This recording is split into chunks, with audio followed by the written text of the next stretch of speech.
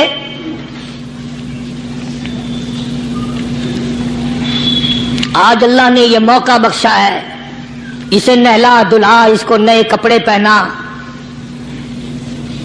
معصوم بچے کے سر پہ ہاتھ پھیرتے ہوئے فرمایا بیٹا گھبرانا، یہ عائشہ صدیقہ تیری اماں ہے، میں محمد الرسول اللہ آج سے تیرا ابا بن گیا ہوں۔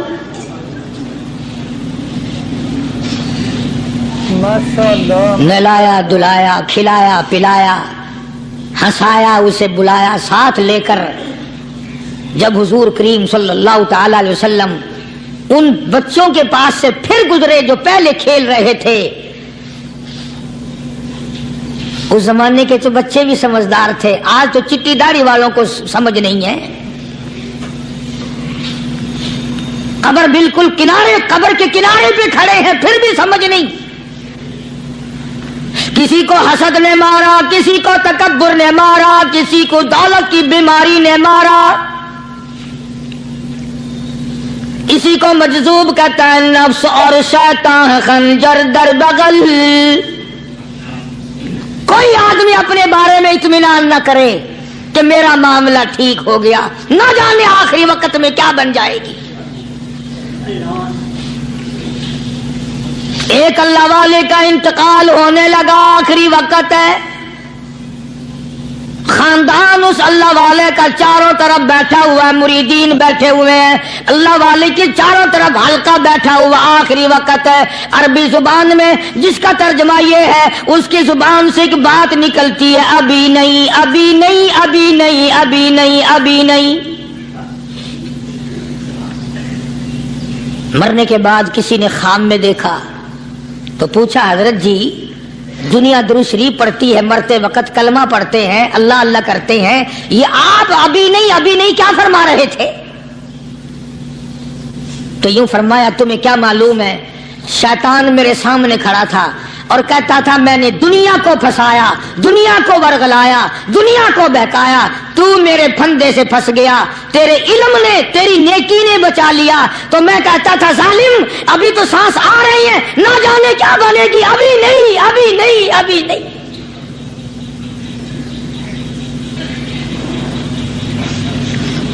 اسی کو مجذوب کہتا ہے، کیا معلوم کیا بن جائے گا، کس حال میں دم نکلے گا، رات کو کیا ہو جائے گا، دن کو کیا بن جائے گا؟ فرمایا نفس اور شیطان ہے خنجر در بغل، نفس اور شیطان ہے خنجر در بغل، وار ہونے کو ہے اے غافل سنبھل، آیا دشمن کا وار۔ 4 نمازیں پڑھی، باقی ساری دنیا کافر نظر آنے لگ جاتی ہے، میں نمازی ہوں، یہ سارے بے ایمان پھرتے ہیں۔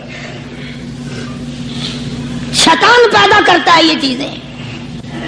اگر اللہ نام پہ تھوڑی سی کبھی خیرات کر دی تو بہانے بہانے لوگوں کے سامنے ذکر ہو رہا ہے، اجی آج کل تو ہمارے کاروبار نہیں، ورنہ انشاءاللہ فلاں مسجد جو ہے نا یہ ہم نے بنائی تھی. بہانے بہانے بتانا. اسی لیے مجذوب کہتا ہے گھبرایا نہ کر اور اپنے آپ کو اطمینان نہ دلایا کر. کہتا نفس اور شیطان ہے خنجر در بغل، وار ہونے کو ہے اے غافل سنبھل. چلا شیطان کا خنجر، چلا شیطان کا خنجر، لگایا اس نے دو، لگایا اس نے دو. لوگوں کا خیال یہ ہے کہ شیطان صرف وہ، شیطان کے بہکائی میں وہ آدمی آتا ہے جو کسی کو قتل کر دے.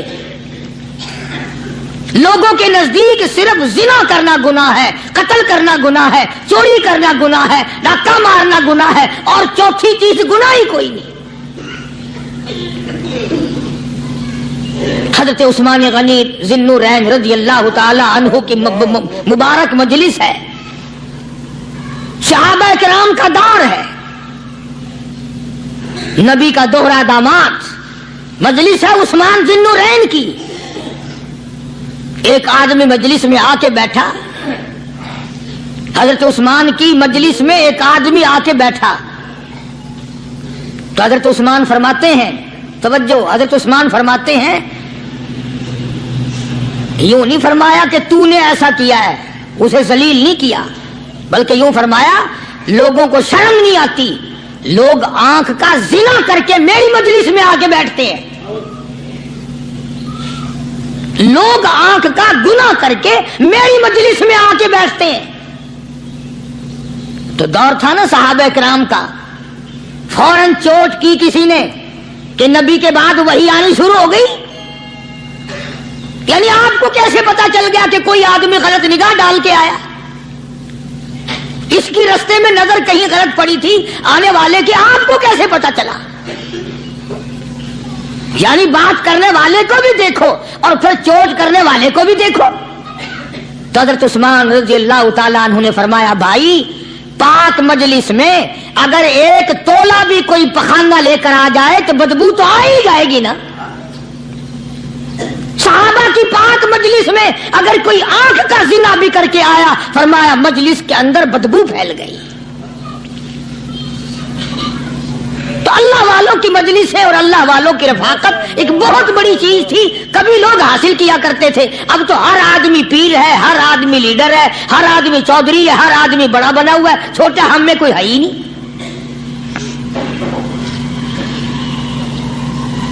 اور ان ولیوں کی بھی الگ الگ بیچاروں کی رمزیں ہوتی ہیں. علماء کرام نے لکھا ہے، حضرت خواجہ باقی باللہ رحمت اللہ علیہ دلی میں مزار ہے، بہت بڑے بزرگ گزرے ہیں. دیکھو میں ذکر خیر کر رہا ہوں نا، کئی لوگ تمہیں نکلتے ہوئے ٹانگے والے، گھوڑے والے، رکشے والے کہتے ہیں قاری علی ولیوں کو نہیں مانتا. میں یہ ذکر خیر ولیوں ہی کا تو کر رہا ہوں.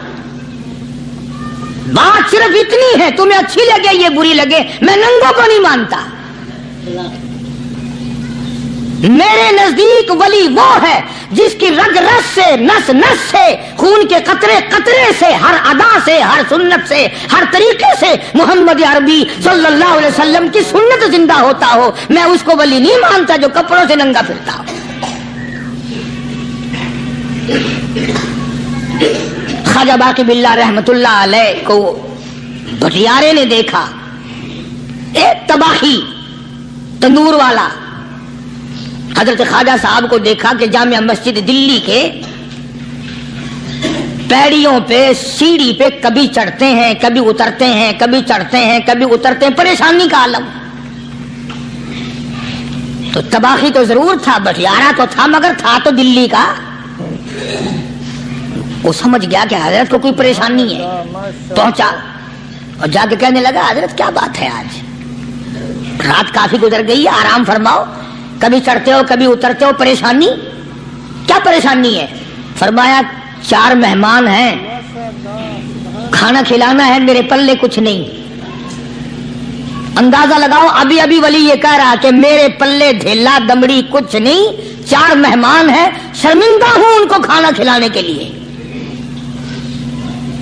تو وہ کہنے لگا حضرت یہ کون سی فکر کی بات ہے، میں بھی لاتا ہوں۔ وہ کھانا لایا اور حضرت کے مہمانوں کو کھانا کھلایا، کھانا کھا لیا، فارغ ہو گئے۔ دیکھو ولی کی بات، ابھی تو کہتا تھا کہ روٹی نہیں ہے، اور ابھی ابھی وہی ولی کہتا ہے بٹیارے کا ہاتھ پکڑ کے مانگ کیا مانگتا ہے، مانگ کیا مانگتا ہے۔ اب تیرے جیسا اگر وہاں ہوتا تو کہتا کہ جی کوئی گورنری شرمنری دلاؤ، اسمبلی کی ممبری دلاؤ، کوئی تھوڑے علاقے کا ڈھیر سیاح ہو گیا تو آخیا کہ جی میں کو بئی پر نہ دو، پہلی پرانی تھی گئی ہے ہوں میں کو کوئی نوی لاوی چپر نہ ہو، یہ شے منگنی ہے اور کیا منگیا۔ خواجہ باقی باللہ رحمت اللہ علیہ بٹیارے کا ہاتھ پکڑے کھڑے ہیں، فرمانے لگے مانگ کیا مانگتا ہے۔ وہ تباخی بھی دلی کا تھا نا، کہنے لگا حضرت بس اللہ کا دیا سب کچھ ہے، بس آپ رہنے دیں۔ فرمایا نہیں نہیں، مانگ کیا مانگتا ہے۔ اس نے کہا حضرت پھر اگر دینے پہ ہی آئے ہو نا، اور اگر اتنا ہی دریائے کرم جوش میں ہے اور آپ دینے کا جذبہ لیے ہوئے ہیں، پھر مجھے اپنے جیسا بنا دو، اپنے جیسا بنا دو۔ کیا مانگا ہے؟ مجھے اپنے جیسا بنا دو۔ فرمایا نہیں برداشت کر سکے گا۔ کہنے لگا پھر پوچھتے کیوں ہو کیا مانگتا ہے، جب دینا ہی کچھ نہیں تو پوچھتے کیوں ہو، اگر دینے پہ آئے ہو اپنے جیسا بنا دو۔ یوں لکھا ہے کہ خواجہ باقی باللہ نے اس بٹیارے کو اپنے سینے سے لگا کر کے تھوڑا سا دبایا تھا، پٹاخ کر کے روح نکل گئی بٹیارے کی۔ بلا جو تجلیات خدا بندی بتدریج آہستہ آہستہ سینے میں آئے تھے، ان کا کرنٹ وہ یکدم برداشت کیسے کرتا۔ میرا عرض کرنے کا مقصد یہی ہے کہ ہم لوگ اپنے آپ کو کب سنبھالیں گے، اور وہ کون سا وقت آئے گا کہ ہم اس بات کے قائل ہوں گے اور تسلیم کریں گے کہ جو کرتا ہے خدا کرتا ہے، بندہ کچھ نہیں کر سکتا۔ تو میں نے اس لیے عرض کیا، مجذوب کہتا ہے نفس اور شیطان ہے خنجر در بغل، نفس اور شیطان ہے خنجر در بغل، وار ہونے کو ہے اے غافل سنبھل۔ کبھی 4 دن بیٹھ کے اللہ اللہ کر لی، تسبیح پھیر لی، تو دوسروں کو یہ تو دنیا کے دھندے میں پھنسے ہوئے ہیں، میں بہت بڑا ولی ہوں، میں بہت بڑا ابدال ہوں، مجھ سے بڑا تو کوئی نیک ہے ہی نہیں۔ یہ بہت بڑی مار ہے شیطان کی۔ اسی کو کہتا کہ نفس اور شیطان ہے خنجر در بغل، وار ہونے کو ہے اے غافل سنبھل، آ نہ جائے دین و ایمان میں خلل، آ نہ جائے دین و ایمان میں خلل، باز باز آ بدعمل۔ کچھ تو سوچ، کس کی تو پیداوار ہے، کس نے تجھے بنایا، کس نے تجھے یہ آنکھیں دی، کس نے یہ لب دیے، کس نے یہ دل دیا، کس نے یہ دماغ دیا، کس نے یہ شعور بخشا، کس نے یہ ساری چیزیں عطا فرمائی۔ اللہ پاک کی ذات فرماتی ہے او لوگوں، مجھے بھی بڑا دکھ لگتا ہے، مجھے بھی بڑا صدمہ ہوتا ہے، میرا قہر جوش میں آ جاتا ہے جب پیاری شکل بناؤں میں، پیاری صورت بنائی میں نے، پیارا ماتھا سونی شکل بنائی میں نے، جب میری چوکھٹ کے سوا دوسروں کے دروازے پہ جا کے تو ماتھا رکھتا ہے، فرمایا میرا قہر جوش میں آتا ہے تجھے برباد کر دوں۔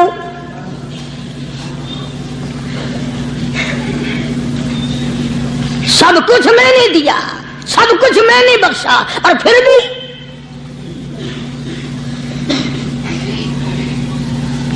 شاہ عبد القدوس گنگوہی رحمت اللہ علیہ بہت بڑے بزرگوں میں سے گزرے ہیں،